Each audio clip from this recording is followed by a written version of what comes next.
Well, good morning everyone, and welcome to our virtual meeting live streamed here on the 13th of October 2020. I am determined to keep myself to time today, so keep an eye on me. I notice there's quite a few people signed in on our chat. Welcome to all of you especially. Let's throw up the, wait a minute, oh dear, he's got himself into trouble already. I don't know. Right, we go back there. Turn that on, and now we can see the agenda for the morning. Oh, every time I discover something new about this, it raises new areas for me to make mistakes. It's truly wonderful learning things. Okay, so here we are. Welcome, I've said that. News and gossip, not quite as long this week, I think. A brief mention of Christmas, which the reason for which will become obvious later. Then a short presentation, which came upon me when I received an intriguing email on Sunday night, and I'll tell you the story of that. The main item on the agenda for the day will be a presentation on how you can locate photographs to support your family history. Not necessarily photographs of your ancestors. I think we all know how to find those. You dig through the boxes under the bed. But what about other supportive pictures for your family history? And then finishing as usual with what's coming up in the next couple of weeks. And as the little ad says on the side, plus this week only 3 all new 2-minute tips. I'm finding these quite good fun to make, and I hope that you're finding them useful. And not to put any pressure on Paul, who I notice says he's watching, he has promised me that there will be a brand new 2-minute tip for our next meeting explaining how you can get all those freebies from TNA. He's beavering away at that. Well, obviously I've let him take a couple of minutes off to attend the meeting this morning, but he's working hard at getting that out for you so you can all take advantage of that wonderful offer. So let's roll into news and gossip.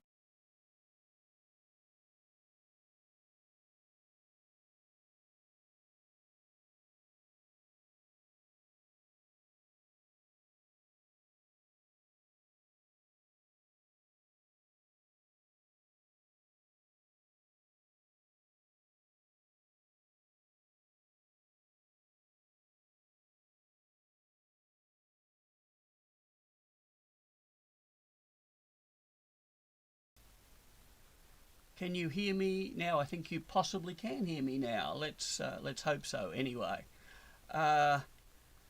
news and gossip for the week. Let's see.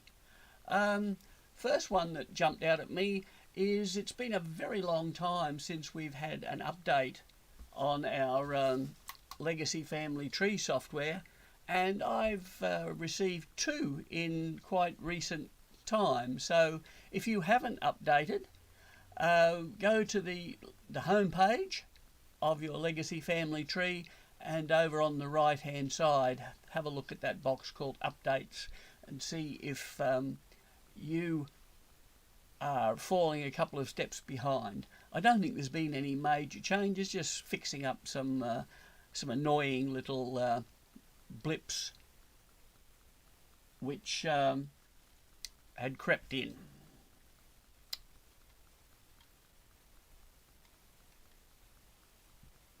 So, while we're talking about annoying little blips that creep into software, on Saturday afternoon, I received a Twitter message saying that Archive Search will be undergoing maintenance from 4:30 p.m. Saturday during this time it will be unavailable. We'll let you know when it's online again. Now, fortunately, I didn't try to use archive search over the weekend because it wasn't until somewhere around 9:30 yesterday morning that it came back online, which seems rather a lot of time for scheduled maintenance on a piece of software. So it's probably worthwhile diving in and having a look at what might have altered over the weekend. I received my really useful family history bulletin this month again, and this was a little snippet of news contained in it. Did you know that more than 26 million people had taken an at-home DNA test up to the start of 2019? And as many people purchased home DNA kits in 2018 as in all previous years combined. So in 1 year, the number of kits purchased doubled. Obviously, not all kits have been activated. Some of them have been bought as gifts, and obviously not all those who've activated the kits will in fact respond when you try to contact them. But it does seem that now is a good time to go and check that pile of matches which has been building up on your desk. In the really useful bulletin, I was reminded that the really useful family history show is coming up in about, in the middle of next month. I was a bit concerned that the timing of this show would be make it not terribly suitable for many of us. It's a live online event in the UK, but it begins at 8 p.m. Saturday on the 14th of November and runs through till 2 o'clock Sunday morning. Now, they're my most productive work hours. I can't devote them to sitting watching a seminar, so I thought, well, I probably won't mention it. But then I noticed this little piece at the bottom which said the talks will be available to view for 48 hours after the event, because they're actually going to be running multiple simultaneous sessions. So even if you don't want to sit up all Saturday night to watch, if you register, you can you'll have 48 hours after it ends to wade through the recordings, and that sounds pretty good to me, so long, of course, as it's not too expensive. Now, you may remember at our last meeting I talked about the GSQ webinar, which is $75 for non-members. Well, by contrast, the really useful one is $5, £5 sterling, and that includes a free virtual goodie bag. So I'm seriously thinking, even if it was not the greatest conference, there's going to be £5 worth of value in there, and if I've got 2 days to catch up on the recordings, I might just dive in and see what's happening there. Interesting piece of news in, I think it was Peter Calver's Cousins United newsletter, where he points out that the Scottish Government has very subtly and without much fanfare changed their website to indicate that what was being called the 2021 Scotland Census will now not take place until March of 2022. Peter points out that some of it reads a little strangely because all they've done is gone through and changed all references to 2021 to 2022, so there are some oddities in there. But the really interesting oddity to me is that England and Wales are still planning to go ahead with the census on 2021.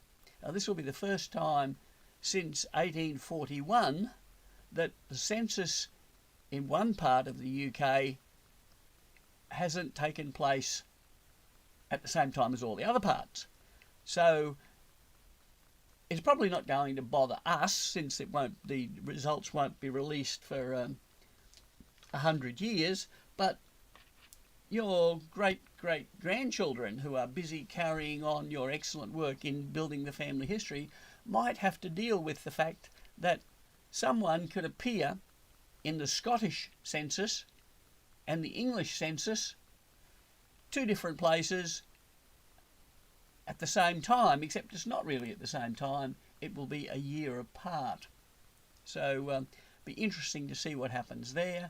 And I'm fascinated that with all of the COVID and now the presidential elections, very little has been said about how the US census, which was to have been completed this year. So we'll probably have to wait and see what comes out of that. But again, we're probably not going to see the results anyway.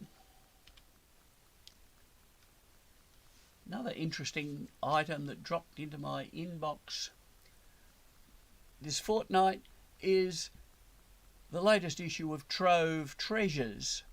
As the name implies, and the logo at the top will show you, this is highlighting things which you can find on the new and updated Trove. All sorts of interesting bits and pieces in it. A rather nice little story about the prosecution project, which is undertaken by a group at Griffith University who are transcribing court records and matching them to reports in the newspapers of the crimes that are involved. So there's an interesting link there of Trove to another project, and the one with the yellow background there is talking about a collaborative project between the National Library of Australia and the Fijian authorities to digitise a lot of records of Indian indentured labourers. So that would be interesting to see. And if you don't yet get your own copy of Trove Treasures e-News, there's a simple form to sign up, and as always, that URL and any others that are relevant to the pieces of news that I've just talked about will be on our website. Now it wasn't going to be the end of the news. Last Tuesday night was the very first Twitter conversation called ANZ Ancestry Time. It's an interesting notion where between 7 and 8 Brisbane time last Tuesday, a whole lot of people around Australia and in other parts of the world tweeted comments and questions about a topic in family history. They all applied the hashtag ANZ Ancestry Time, so each person participating could collect all the comments. I probably won't do it again tonight. It is on again with a different set of topics. I think I'm just too rigid and inflexible to have madcap conversations going on all around me. But certainly there were some very interesting people involved and some important topics were discussed. So, but I might have a week off.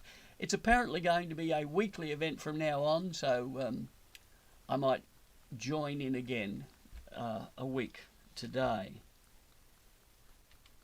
Now, yes, that was going to be the end of the news until I received, as you did, an email last night from the mailing list.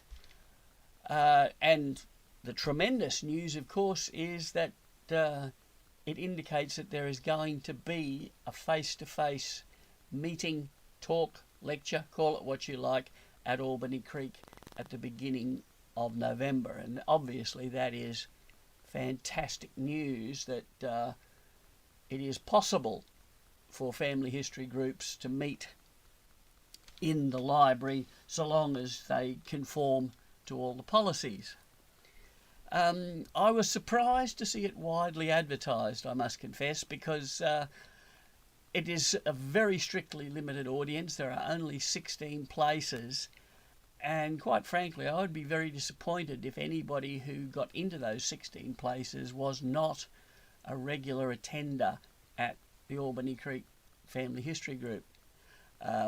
Indeed, the people who requested this topic 6 months ago.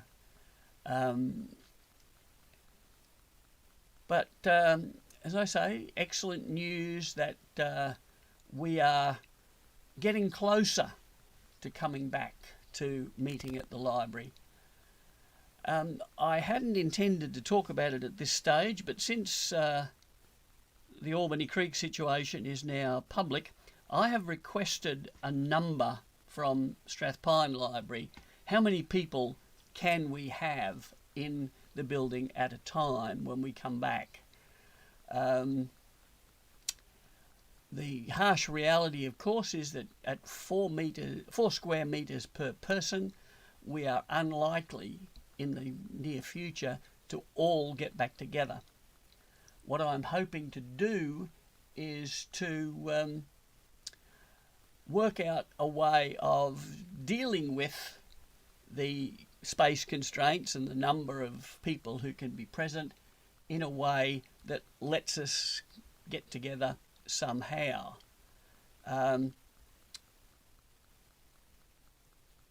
That just how we're going to do that remains to be seen, but I'll be blunt and say when we do get together, the method of deciding who gets to come will not be by open advertising of a first come best dressed booking through the library.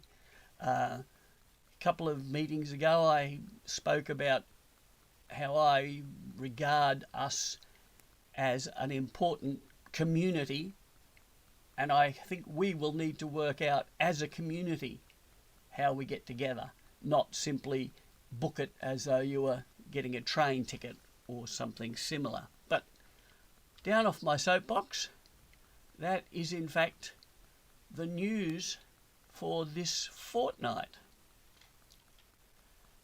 And we should be about ready to proceed with a 2-minute tip. And I'll put my earphone in.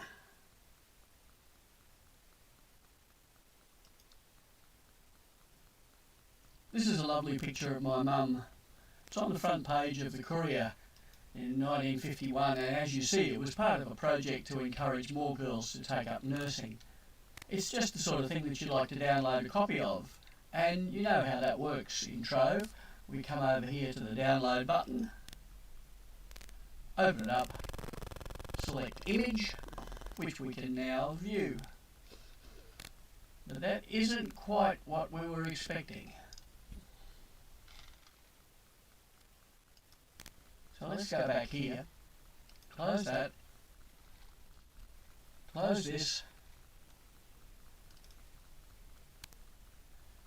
and instead click the Information tab and obtain the article identifier. Copy it and bring it across to Tim Sherritt's excellent site. We simply paste the URL into here and click Get Images. It takes a moment because it's working pretty hard. And there's the product. Looking so much nicer. Photo all in one piece, much larger so I can edit it and scale it down. So that's just exactly what I was looking for. So this is the site that you need to use to achieve these wonderful results.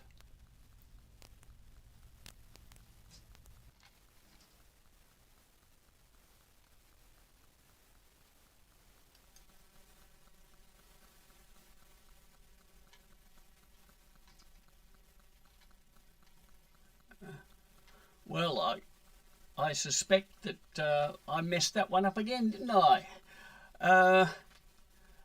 you'll be pleased to know that I've just switched off my latest innovation, which was causing me to be somewhat less than efficient on there.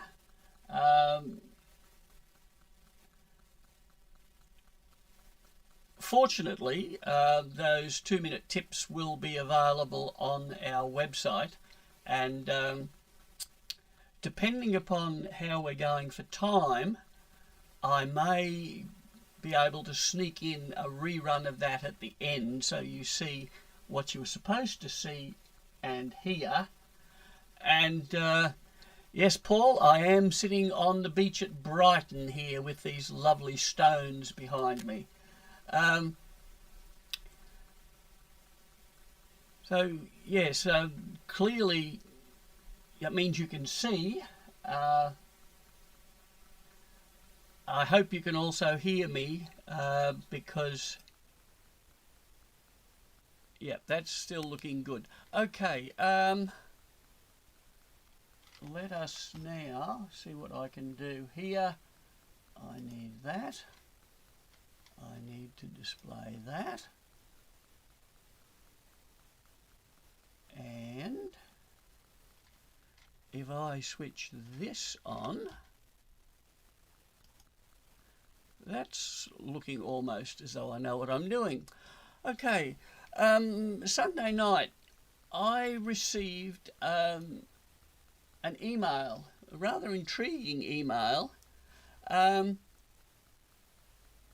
First of all, it looked as though it came from Ancestry, which is a bit odd because I don't have an Ancestry, a paid account. Then I thought, oh, okay, so this is someone who does have an Ancestry account who's contacting me, and a couple of things jumped out at me. Up at the top it said David McAllister, and down at the bottom it said John Burton, and that made me quite excited because if we have a look at this skeleton of my tree, as you see, we McAllisters are very conservative. We don't like to waste a good given name, but I certainly do know that my grandfather had a brother called David McAllister, and I have long suspected that a couple of generations back there's a person who was unnamed on his birth registration because he hadn't been baptised, who I suspect was David McAllister, hence young David being named after him. And my grandmother, Christina, was born Burton. So this looked, on the surface of it, to be a pretty plausible instance of a cousin contacting me. And I thought, wow, I got to get into this. But then a couple of things began to nag at me. The first one was, an earlier email was sent to you. Now, I can be pretty sloppy in my administration and switching microphones on and off and things like that, but I didn't think I would have lost an email, and my Outlook lets me search on an address, have I had any previous correspondence with this person? And it showed me that this was in fact the first time he'd contacted me, but he'd sent this message to me and one other. Now, it couldn't tell me who that other one was, but I thought, why on earth would he send it to me and one other person? I was beginning to get a bit suspicious. Looked again at the email and saw this odd reference in regard to the deceased. Now, I very rarely refer to my ancestors as the deceased, and I don't know too many family historians who do. This is more like a solicitor or someone who's claiming to be a banker, perhaps. I'm now getting very suspicious indeed. So I looked at the email address from which it had come. Now, I know people come up with all sorts of funny email addresses, but John Burton being JUMYCV122 just didn't ring true to me, but I thought, let's Google John Burton JUMYCV122, and sure enough I found another email online from the same person, the same address, almost identical to the one that he'd sent to me, but this one, a fortnight earlier. And where did I find it? On the Stop Scam Fraud website, which is a wonderful website where people can contribute dodgy emails and attempts to scam them, so that simple souls such as myself can check and decide whether they should respond to this person. So I'd gone from very excited that a cousin with a connection to the McAllisters had made contact to me, to quite angry at who was this clown trying to con me. So I went back and looked at the messages again, and interestingly, there was no salutation. No dear Robert, dear Bob, dear Robert.McAllister, as they sometimes get. Indeed, there was no indication in the email at all that this guy knew that my name was McAllister. Why then had he been so successful in piquing my interest? How did he know to send it to me? Well, it turns out I'm a victim of my own vanity.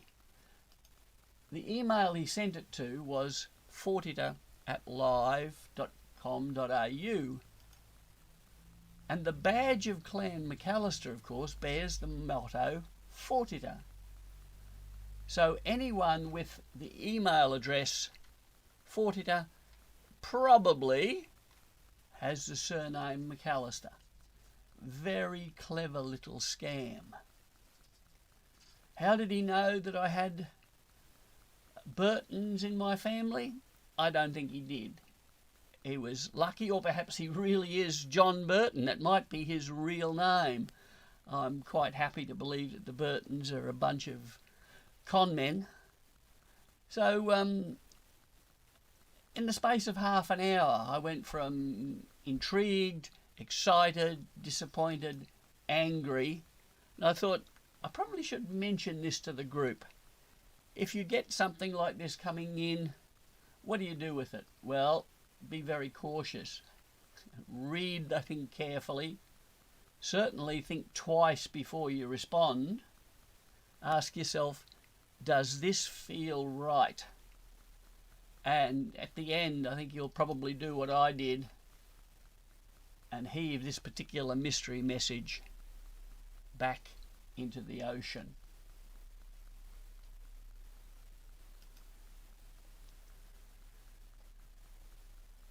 I hope this isn't a new way of conning us.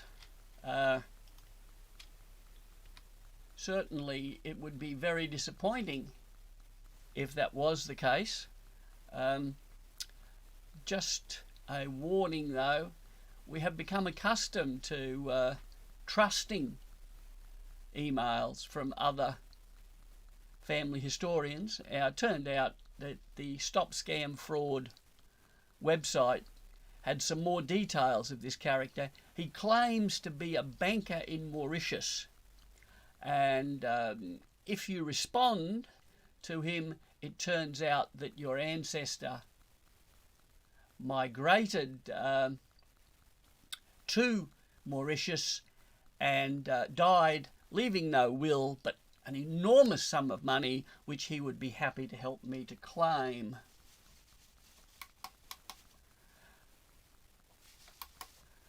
So beware. So let us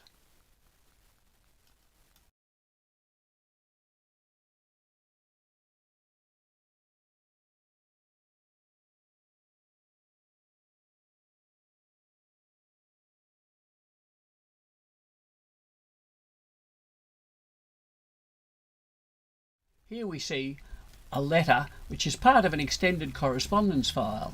If we wanted to find what else was in that file, we would need to use the same citation which we see at the bottom of the screen.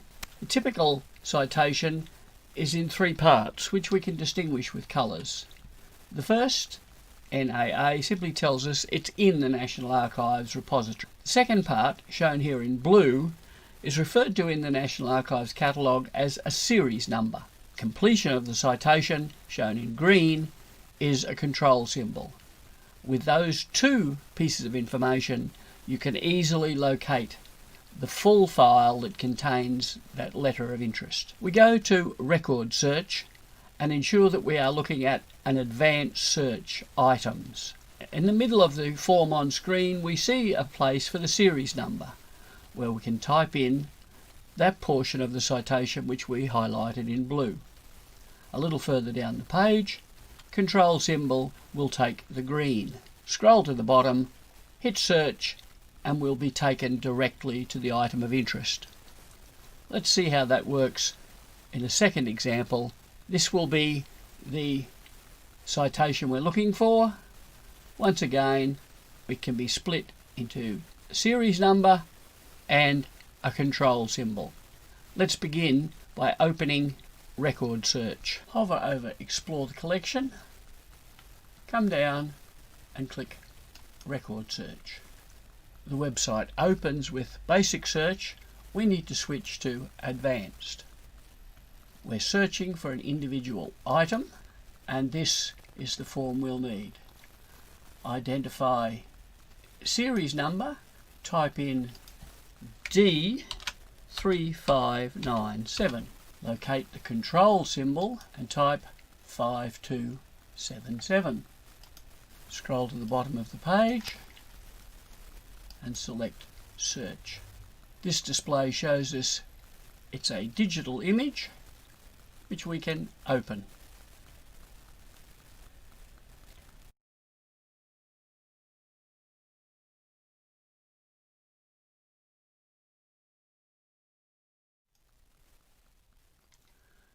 Right, well,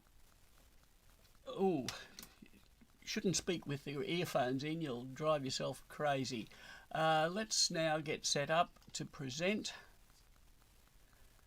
our main event for the day, locating photographs in your family history. And there we go. So,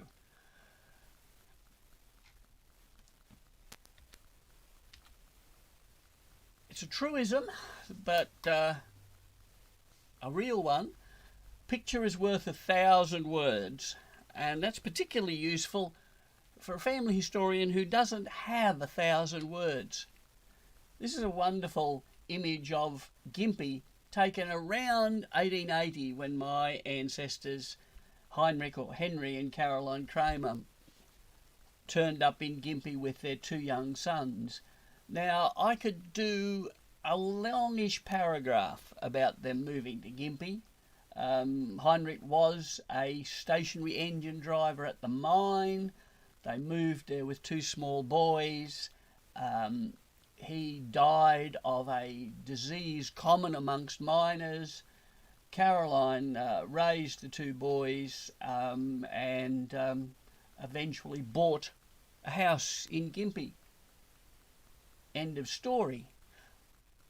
I don't know whether Heinrich was a drinker. He probably wasn't, given the enthusiasm with which he embraced Methodism. So that pub on the left-hand side, I can't really say anything about it.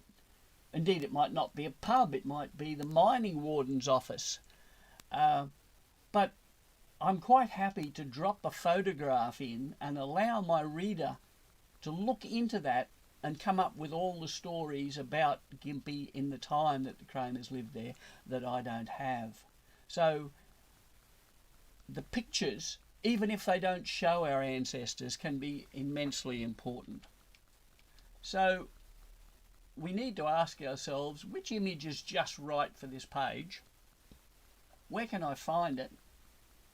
And can I use it? Well, can I legally, can I afford to legally use it? Are the questions we need to ask ourselves and to answer. In the presentation this morning, I'll be looking at a couple of sources that you might use, falling into two broad categories: stock photo libraries and photo sharing sites. Now, there are a number of different types of stock photo libraries. Some of them are simply based on a transaction. You identify the photo you want, you go to the owner and say, I'd like to use this in my multi-million copy selling family history, and they tell you how much it'll cost you.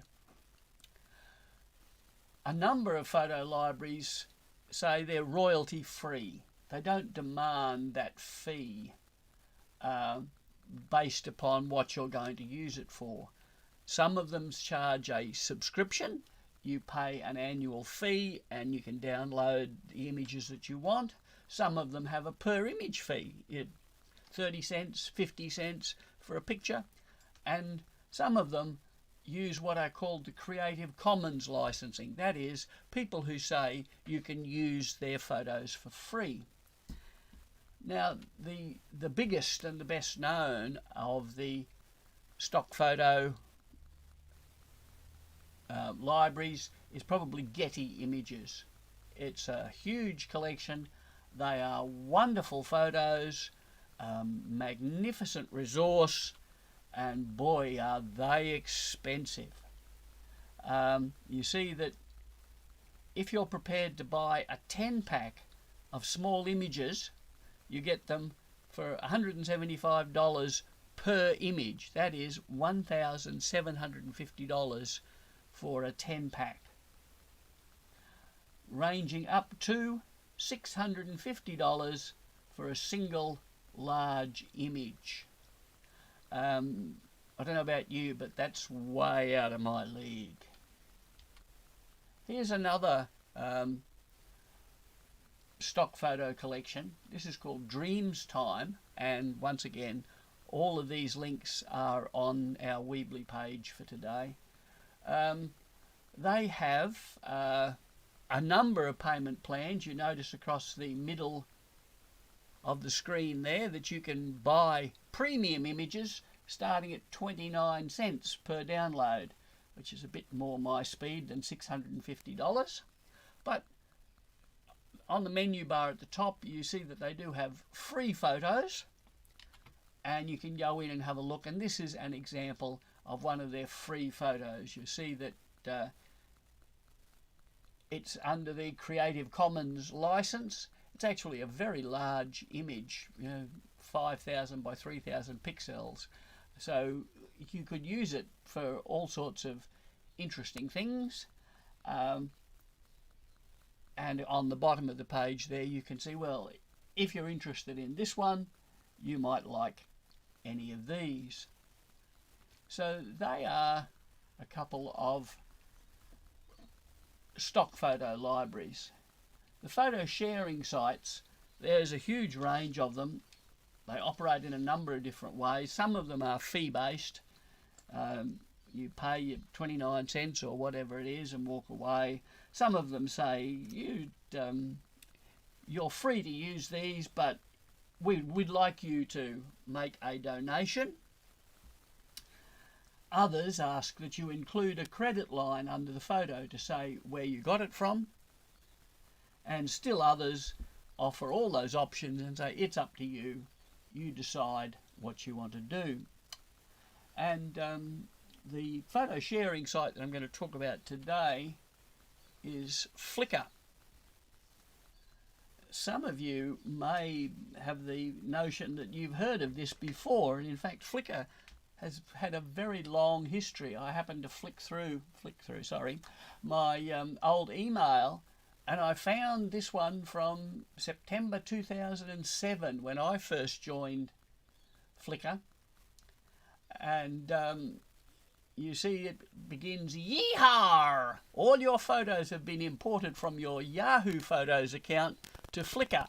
I thought, I remember that. Yahoo Photos closed down, moved them to Flickr. then Yahoo bought Flickr, and then Yahoo sold Flickr. I do know that in December 2007, I didn't have $25 to spend on a pro account. And these days, Flickr Pro looks a little more sophisticated. I doubt they begin their emails yeehaw these days.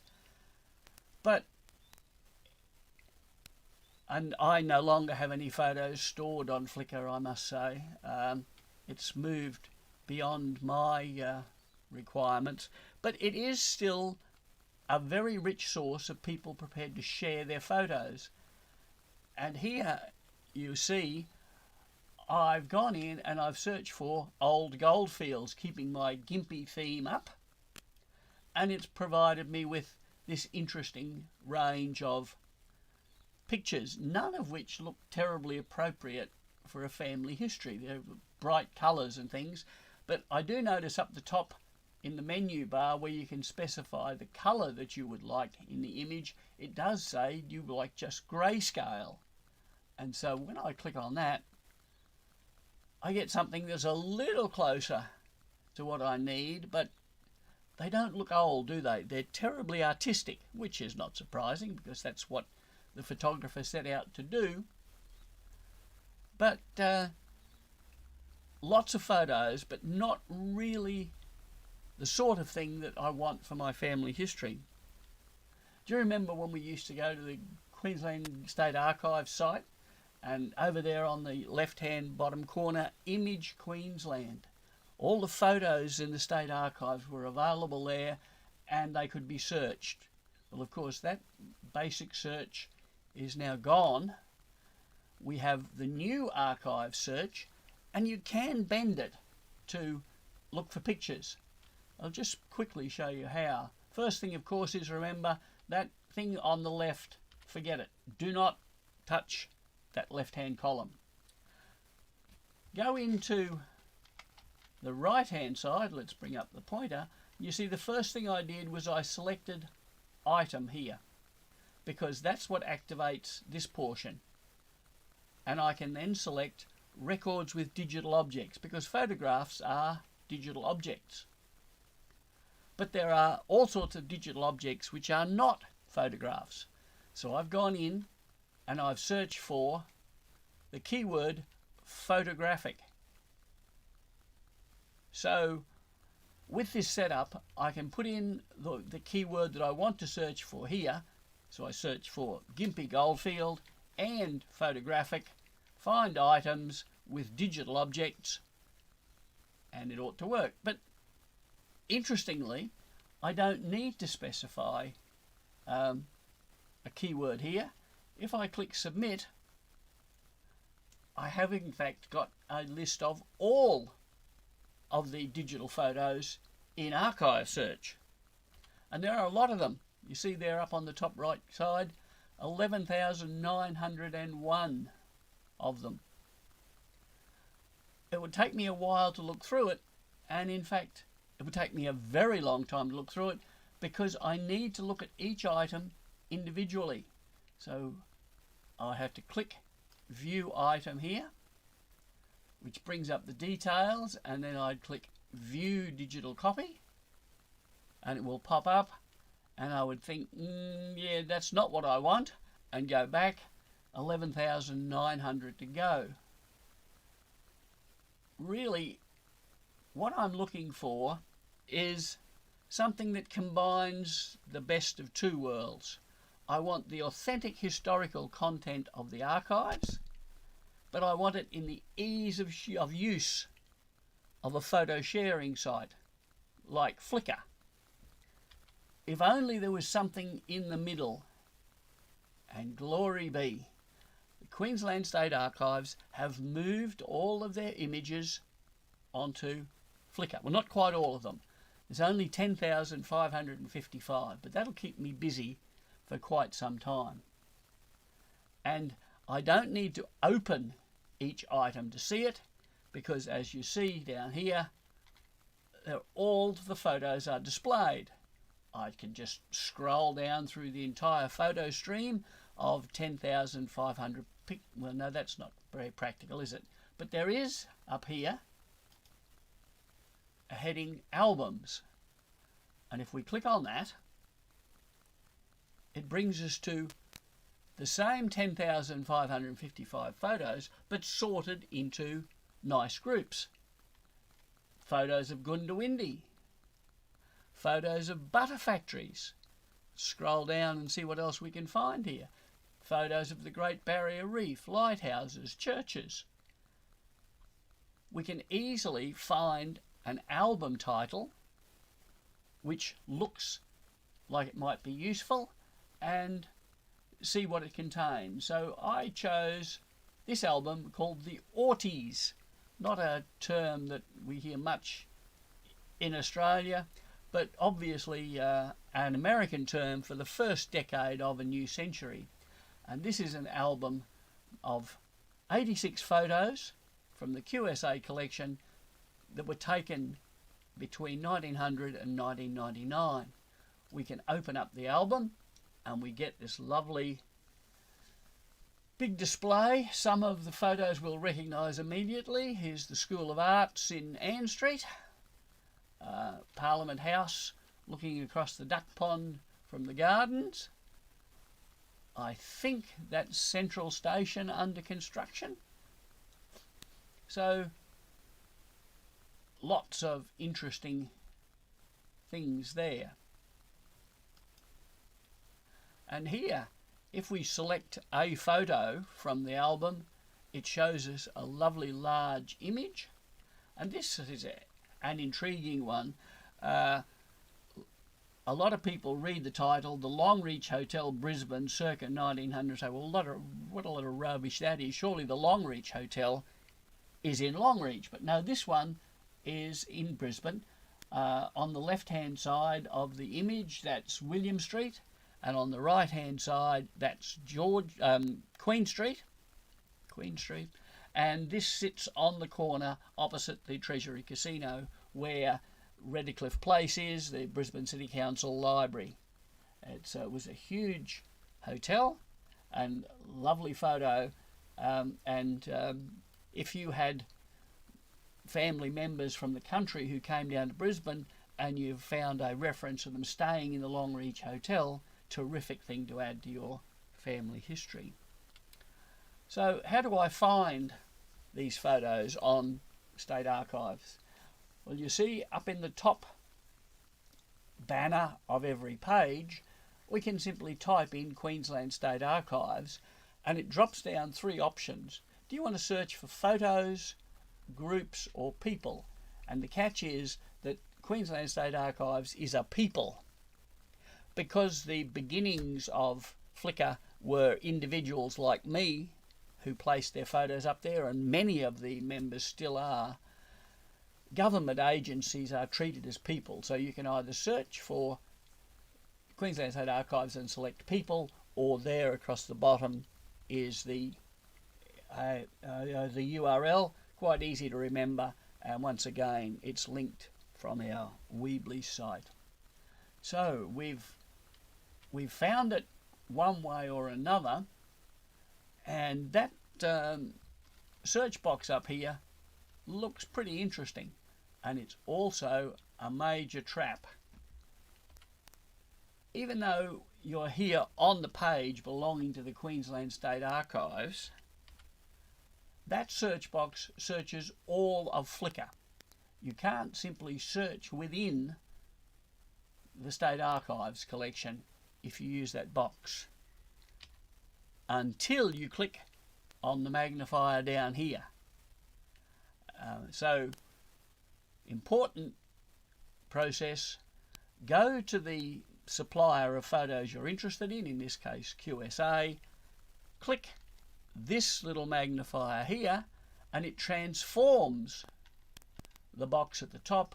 Now it's a QSA specific search, and I can put in Gympie, hit enter, and I get a selection of all QSA's photos that relate to Gympie, and you see some of them very similar to ones that we've seen before.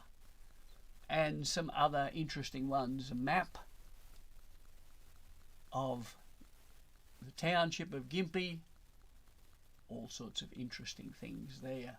So far more flexible than actually working through archive search. All of these photos you'll be able to find through archive search, but you're opening them one at a time to decide which is the one you want.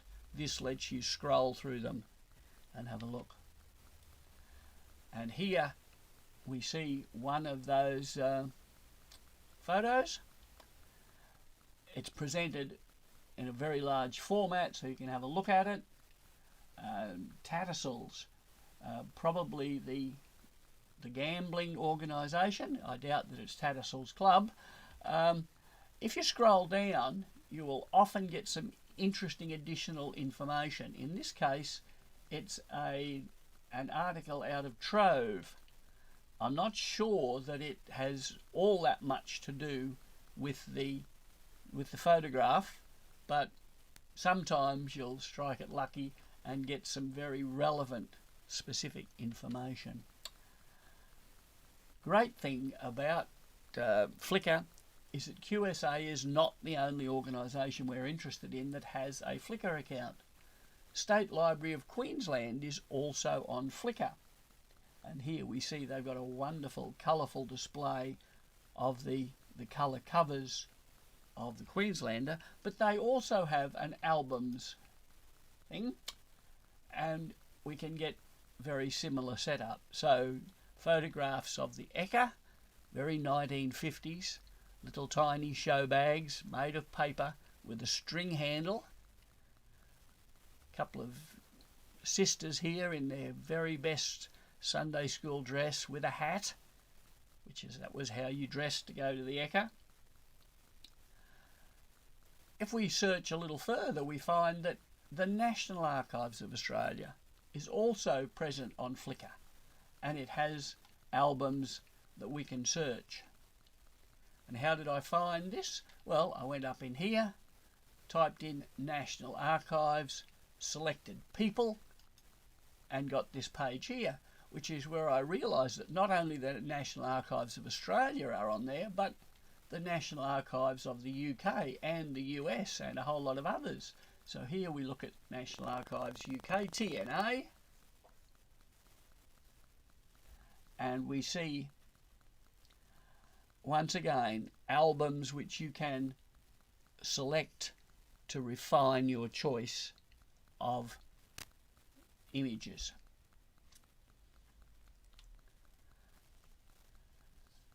It's terrific to be able to work through a particular source like the State Library or the National Archives, but there are some times when you just want to search all of Flickr. And the other day I happened to be working on Miss Flora McCartney for my friends at Queensland Women's Historical Association, and in this piece in the newspaper about her, I saw this short reference: the restoration work on the St Andrew's Church of England is almost complete. I thought, I wonder if that is the little church that was virtually a private chapel for Ormiston House. So went in, searched for Queensland Churches Ormiston, and sure enough, it is the little chapel. Here's a photograph which I think comes from QSA. Here are a couple of older images, some modern ones here. This one looks to be a miss. That's not the little church at Ormiston. And I thought, oh well, search doesn't always work. But in fact, a quick check showed that St Andrews is not in a parish of its own. It's actually part of the parish, and this church here at Cleveland is the centre of the parish. So a remarkable job of turning up images relevant to what I was looking for. So we've looked at stock photo libraries, we've looked at photo sharing sites. Just before we conclude, for those of you who are fans of Monty Python, now for something completely different. This is Q Album. It is in fact a Queensland State Archives project, and if we scroll down at the bottom of the page, it has a section showing things recently added to Q Album. So if we just take this street scene in Cooktown as an example, we can open it up and see the distinctive thing about Q Album, and what makes it different to Flickr, is that in addition to the historical photo, they try to provide a modern street scene showing the same location, so you can compare. Now, often the angle is slightly different, but this actually is a live connection to Google Street View, so you can wriggle it around to make it match more closely with the line of the hills, for example. So that's what Q Album offers on an individual photo, but you'll notice on that front page there was a search box. So if I was to enter a family name such as the Archers, we get quite a good result from our search. Clearly we've got William Archer, a member of the family, Archer Park Railway Station in Rockhampton, named after the family, Raglan Homestead, one of the early buildings that they used when they were opening up the country, the station diary from Durrandure. Why? Well, the Archers were one of the early holders of Durrandure Station.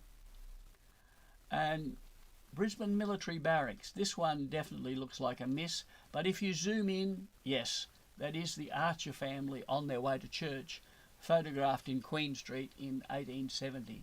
So quite an interesting tool for looking across a wide range of images. But if we go back to our start again, we'll notice on the top menu bar we can sort by places. And so naturally I had a quick look for Gympie. Some of the photos very familiar, we've seen those before, but once again Q Album doesn't limit itself strictly to photographs. So here we have a letter, James Nash's announcement of gold, an architectural drawing of the courthouse in Gympie. So broadening our perspective on what we might be looking for. And finally, Q Album lets us operate on themes. So places and themes are the Q Album's version of albums, obviously. And themes, we can go in buildings, plans, transport is an interesting one to look at. Get a wide range of pictures. I suspect we've seen that one in a talk that Greg Cope gave on Cobb and Co coaches. That's a National Archives photo, I think, crossing Old Gympie Road at Kalanga. The tide's obviously in. I like this one because I'm going to tell my granddaughters that this hole is being dug for Cross River Rail, because that's exactly where the excavation is now taking place. These buildings are coming down and we're rebuilding Roma Street Railway Station. This is the original construction in 1875. You notice in addition to the modern street view, Q Album also provides us with a piece from Trove, in this case very relevant, the first train carrying passengers. And on this side here, other photos that are related. So since I'm looking at Roma Street Railway Station, 1875, what about 1957? Some of us are old enough to remember that entrance to Roma Street Station. We could in fact then wander off and look at a heap of other photos here, but just before we conclude, I've used specialist tools here, the stock photo libraries, the photo sharing sites. Couldn't you just Google it? Well, yes we can. If we open up Google page, you'll notice there's an item up here which says images, and that opens up something which searches specifically for Google, for images that Google can find. And since I looked at the Church of St Andrews at Ormiston before, let's see what Google turns up for me.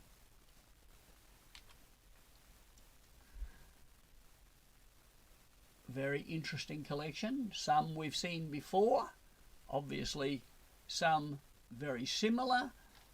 An inside shot showing what a tiny little private chapel it is.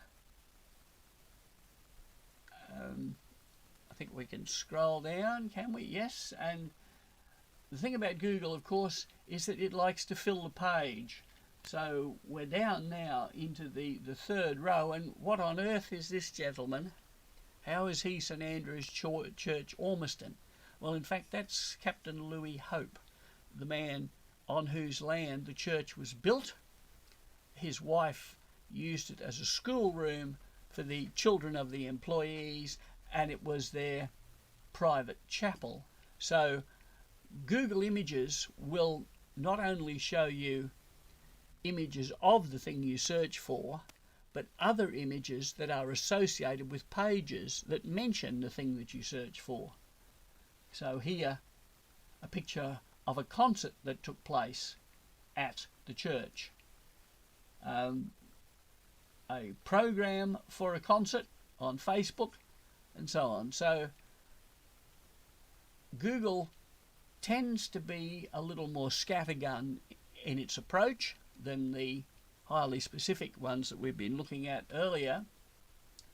But if we repeat our search, and I'm about to select tools, but you notice one of the really annoying features of Google Images is that if you run the same search several times, you won't necessarily get the same result each time.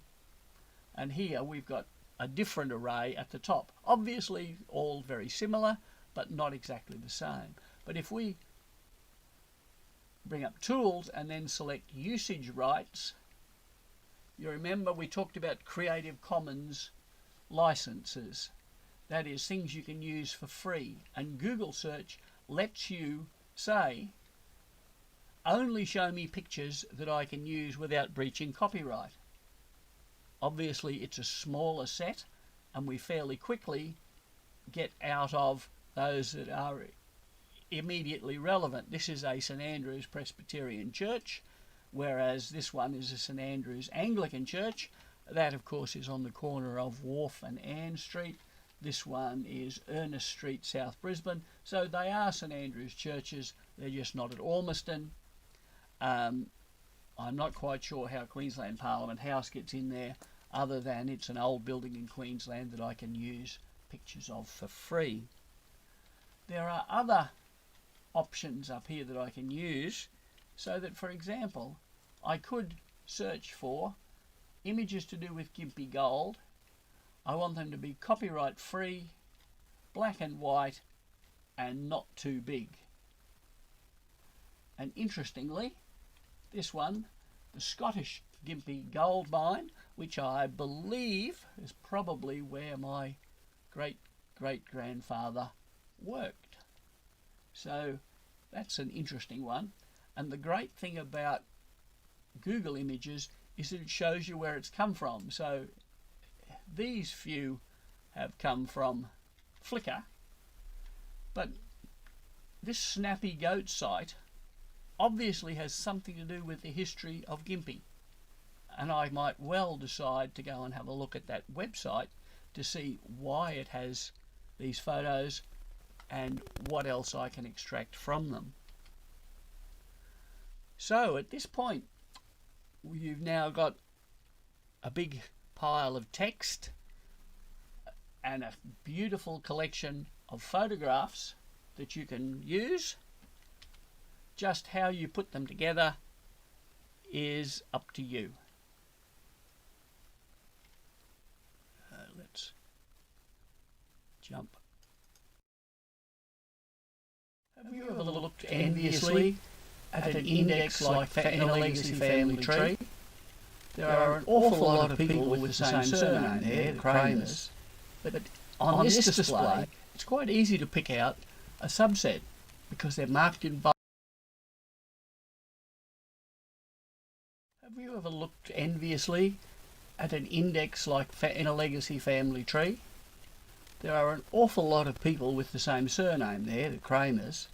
But on this display, it's quite easy to pick out a subset because they're marked in bold, and they are in fact my direct line ancestors. It's a very useful feature.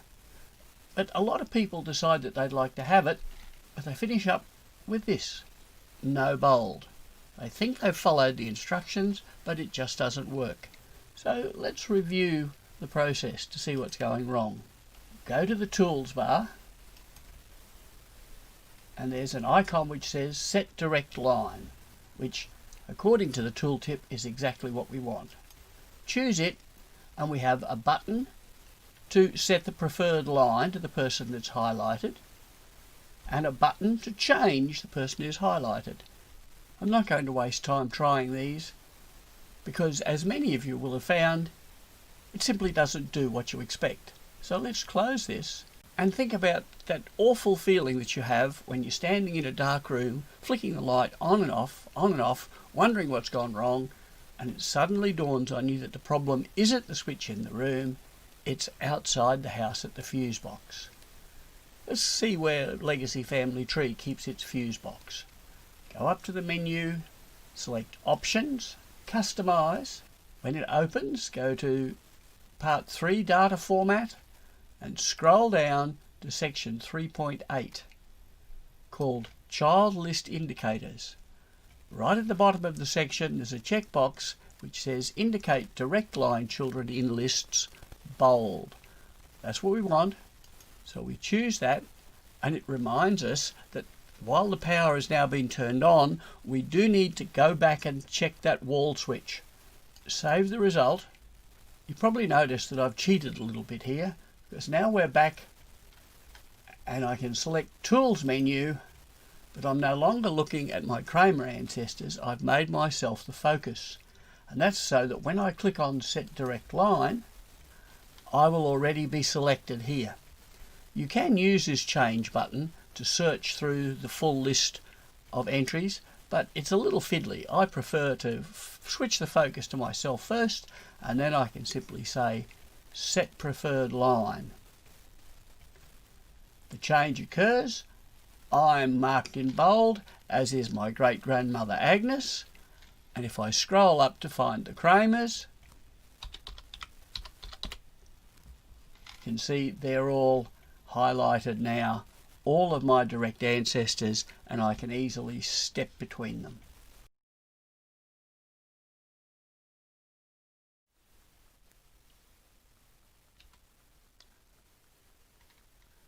Right, we're very close to completing the day's meeting, and I'm almost proud of myself for sticking close to our schedule. So let's see what's coming up in the next few weeks. I have 2 more virtual meetings scheduled for the year. One on October 27 and one on November 10. Unless, of course, you're all so infuriated at my blunders with switching things on and off, and you say, don't bother with that, Bob. That's what I'm planning to do. We did originally have a meeting scheduled for the 24th of November, which would have been our end-of-year celebration Christmas breakup. I had a conversation with a group member the other day who said, Bob, what are we going to do? We can't just let the year fizzle out. We have to get together and bring it to a proper close. Now, the chances of us being able to do that in Strathpine Library are pretty slim. Paul suggested to me, how did I feel about a picnic somewhere, maybe over in Pine Rivers Park, walking distance from the library? Would people be interested in getting together and maybe sharing maybe not sharing, maybe drawing circles around ourselves for social distancing. I said, well, I don't know, but I'd love to find out. So in the next day or so, or week, you give some thought to what you would like to do to mark the end of this very different year, and when we might do it. And please feel free to use the mailing list to throw up some suggestions and let other people react to your ideas. But before then, there are a few things on the calendar. 24th of October is that Exploring Irish Ancestry virtual seminar that GSQ are running. Details on the website if you're interested. On October 27th, which will be our next virtual meeting, so fortunately there are two sessions of this, one from 10 till 11 and one from 2 till 3. Cara Downs will be presenting a live talk at NAA Cannon Hill on quarantined in Queensland. Now, it won't be about hotel quarantine of people with COVID. It in fact relates to the Quarantine Act of 1908 and how it was applied to ships coming in, and then influenza and how it was used as a technique for keeping disease out. So two sessions, they are the same session, one in the morning, one in the afternoon. Should you be interested in going to the morning session, I have checked the Commonwealth Crimes Act, and it's not legal for Cara to dob on you for skipping our meeting to go to hers. So if you must, you must. I'm going to try to scramble across there for the 2 o'clock session. You must book through Eventbrite, and the link is from our Weebly page, of course. And while you're there, you can't use the reading room because it's a Tuesday and it's not open on Tuesdays, the reading room, and also because the reading room is being used for holding the talks at the moment. But in the foyer there is an excellent exhibition of documents relating to quarantine. I had a quick look when I was over there for the German migration session. Very interesting stuff. I'm going to hang around after the meeting and have a look at that. On the 30th of October, the Lawton Cemetery walking tour. Well, if you're booked for that, check that you've got it in your diary. If you haven't booked for it, it's too late. It filled up very, very quickly, but should be a great morning with Kelly down among the dead men. Advertised previously that GSQ are running an online session on using Facebook for family history research. Rather expensive for non-members, unfortunately, at $40. Much more economical. Couple of sessions organised by Moreton Bay Region Library. On the 11th of the 11th, from 1:30 to 2:30, a special Remembrance Day talk from Peter Dunn. Moreton Bay at War, you remember, was a talk he gave at Strathpine towards maybe this time last year. I imagine it will be something similar to that. It will be delivered through Zoom, and you need to book using your library account for that one. 2 days later, on the Friday, Greg Hallam, Queensland Railway historian, will look at the creation of the rail line linking Caboolture with Kilcoy via Woodford. And I'm looking forward to Greg having to explain the pun in Kilcoy was here. I rather suspect that a lot of people won't remember who Kilroy was. But again, you book for that one through your library account. And don't forget, I mentioned in the news the really useful family history show overnight on the 14th.